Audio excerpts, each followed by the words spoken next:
In this video, you will see how I tried and failed to make characters for a girly but dark type of story with an American audience in mind. In the world of Japanese media, there is no shortage of grim stories with a soft and feminine aesthetic, so I tried to recreate that but adapt it for a Western audience. However, there are still tips I think I can teach you about thinking over such characters' design. I do suggest shiny your eyes, low forehead, and rounder facial features if you try to recreate this look, though, and maybe some variation to the color palette. Again, this is not a success. First of all, have a general idea and make an initial sketch of it, then do a second one if you aren't happy with it.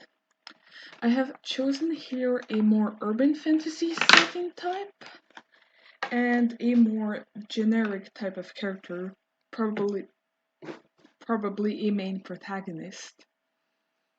Now, I will rant a little about the fashion and character design.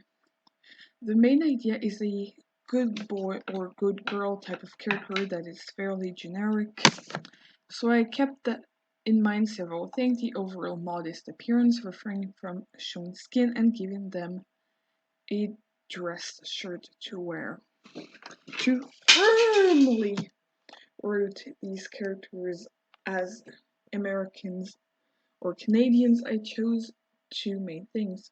First of all, the floating haircut, which is allowed in the vast majority of Western institutions but is banned in most Japanese schools.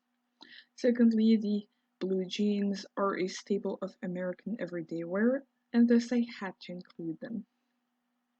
For our girl, she is meant to be quite average but still pretty. I think I made her look too sickly by trying to give her naturally darkened eyelids. As she's meant to be a good girl, I chose against giving her makeup. To reinforce this even more, I gave her bangs which are inspired by those worn by 18th century schoolboys. Now for our boy on the right, I chose to keep his hair closer to mid-length than short, as in these types of media intended for a feminine audience, most male characters tend to be a bit effeminate, and maybe even gay, so the audience could better relate to them. For a fantasy setting, it is good to have a rather average main character.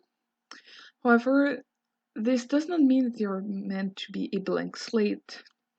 Here, the characters have both red hair and darkened eyelids, which is rare. Again, if you are designing for urban fantasy a character that is meant to become supernatural later on, it is best to keep them fairly average but give subtle hints of their nature since the beginning.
So, despite me using custom brushes, this still took a really long time.